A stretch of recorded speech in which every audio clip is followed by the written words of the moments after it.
Welcome to एडुजोस में आप सभी लोगों का स्वागत है। दोस्तों आज 11 फरवरी को आरआरबी एनटीपीसी के शिफ्ट 1 और 2 की परीक्षाएं खत्म हो चुकी है। तो दोनों शिफ्ट में जो क्वेश्चंस पूछे गए हैं जीके जीएस और करंट अफेयर्स के, इन सभी क्वेश्चंस को इस वीडियो में हम लोग डिस्कस करेंगे। जितने भी क्वेश्चन है इसका पीडीएफ फाइल आपको हमारे एंड्रॉइड ऐप पर मिल जाएगा, तो एंड्रॉइड ऐप जरूर इंस्टॉल कर ले। ये गूगल प्ले स्टोर पर अवेलेबल है, आप इसे EDUJOSH के नाम से सर्च कर सकते हैं, या फिर डायरेक्ट गूगल प्ले स्टोर का जो लिंक है वो मैंने डिस्क्रिप्शन में दे दिया है। आप उस लिंक पर क्लिक करेंगे तो आपको ये ऐप मिल जाएगा, वहाँ से आप इसे ज़रूर डाउनलोड कर लें। तो चलिए वीडियो को शुरू करते हैं। सबसे पहले फर्स्ट शिफ्ट के क्वेश्चन देख लेते हैं। ये मॉर्निंग में भी हमने आपको बता ही दिया था, तो थोड़ा स्पीड में चलेंगे।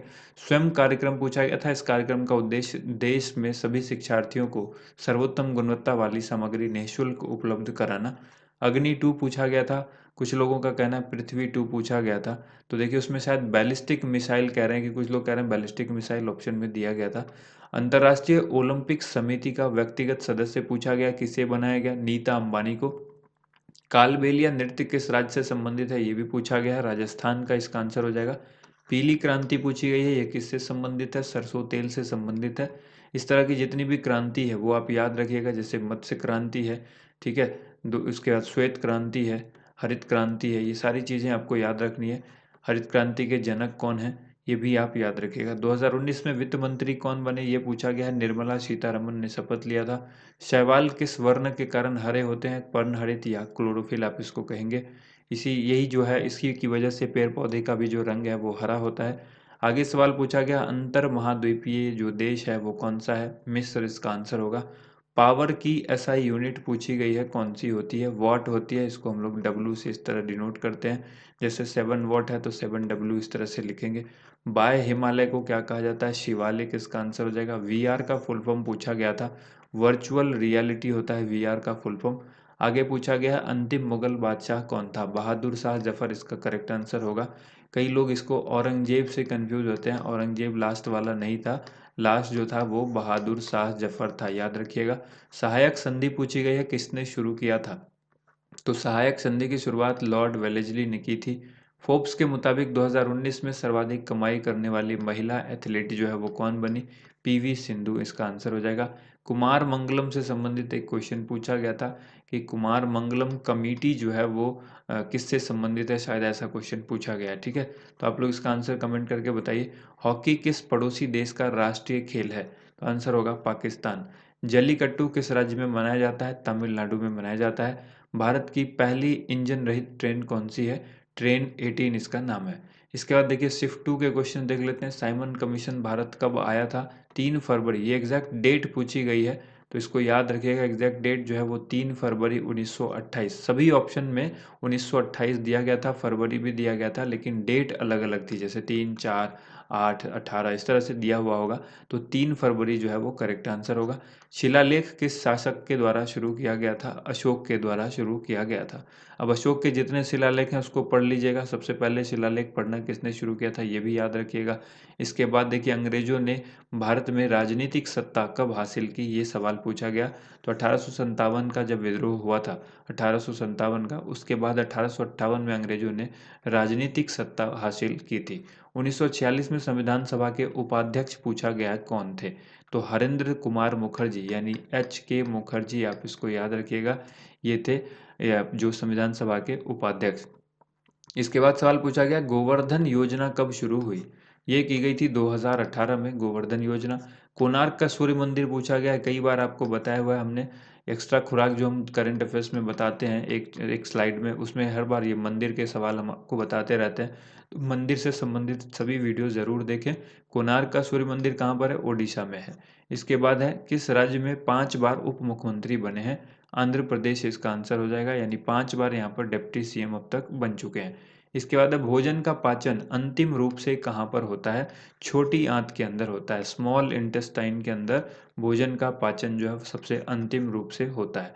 अंग्रेजों के द्वारा पहली बार भारत में चुनाव कब कराया गया था?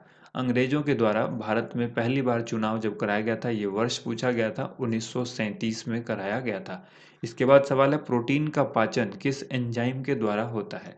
तो प्रोटीन का पाचन जो है वो पेप्सिन के द्वारा होता है। इसके बाद एक सवाल पूछा गया पुरुष और महिला के भेदभाव में पर संबंधित एक बुक है जो किसने लिखी थी? आंसर में राजा राम मोहन राय था। इसके बाद है इनमें से किसका निर्माण बार्क में नहीं हुआ है? बार्क का मतलब भाभा एटॉमिक रिसर्च सेंटर। तो इनमें से किसका निर्माण जो है वो बार्क के अंदर नहीं हुआ है?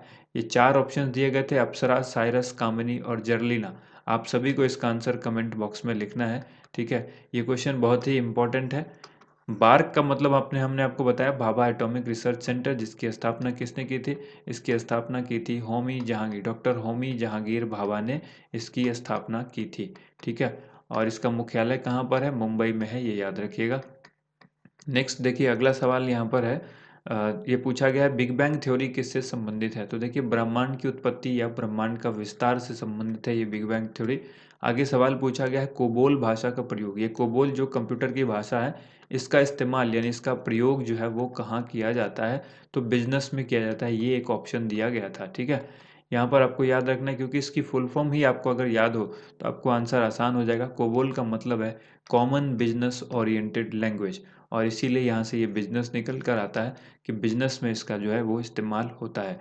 इसके बाद है कार्ला बुद्धा केव्स, यानी कार्ला केव्स, कार्ला की जो गुफा है, ये किस राज्य में है? तो आंसर हो जाएगा महाराष्ट्र में है, ठीक है? नेक्स्ट क्वेश्चन है रत्नावली पुस्तक किसने लिखी थी? तो आंसर होगा हर्षवर्धन, ठीक है?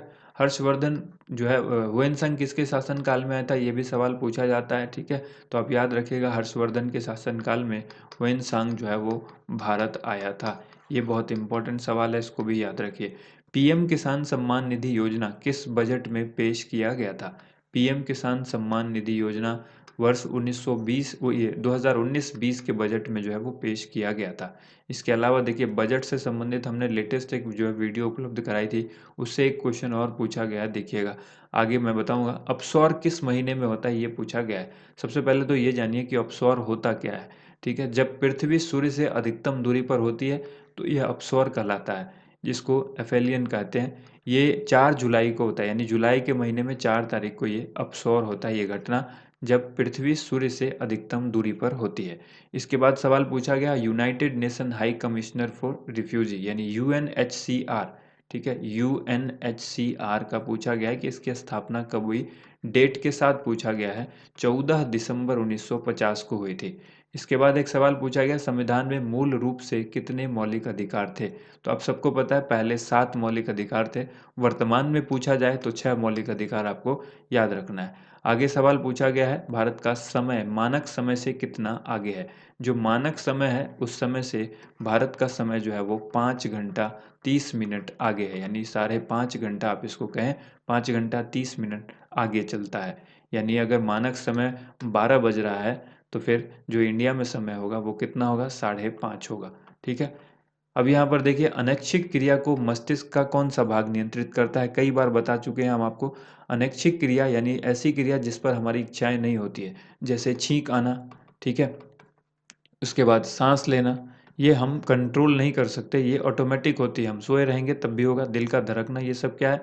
अनैच्छिक क्रिया जो हमारे कंट्रोल में नहीं है। इसको कौन कंट्रोल करता है? मेडुला ऑब्लांगाटा इसको कंट्रोल करता है, ठीक है? इसके बाद देखिए वार्षिक वित्तीय विवरण, देखिए यही वो क्वेश्चन है जो हमने आपको रिसेंटली 2020 21-22 का जो बजट आया था, ये फरवरी के महीने में ही आया था, 1 फरवरी को। इस दिन हमने आपको बताया था कि वार्षिक वित्तीय विवरण का जो चर्चा है वो अनुच्छेद 112 के अंदर है। बजट की चर्चा कहीं भी नहीं है, किसी भी संविधान में कहीं पर भी भारतीय संविधान में बजट नाम जो है वो इस्तेमाल नहीं किया गया है। ये एक वर्ड यूज़ किया गया, ये एक वार्षिक वित्तीय विवरण जो कि बजट से ही संबंधित है। तो इसलिए अनुच्छेद 112 इसका आंसर हो जाएगा, और इस क्वेश्चन को 2-3 बार मैंने आपको बताया था, ठीक है? उम्मीद करते हैं आप सभी को वीडियो पसंद आई होगी। इस वीडियो को ज़्यादा से ज़्यादा लाइक एंड शेयर कीजिएगा। थैंक यू सो मच, आप सभी लोगों का वीडियो देखने के लिए बहुत बहुत धन्यवाद।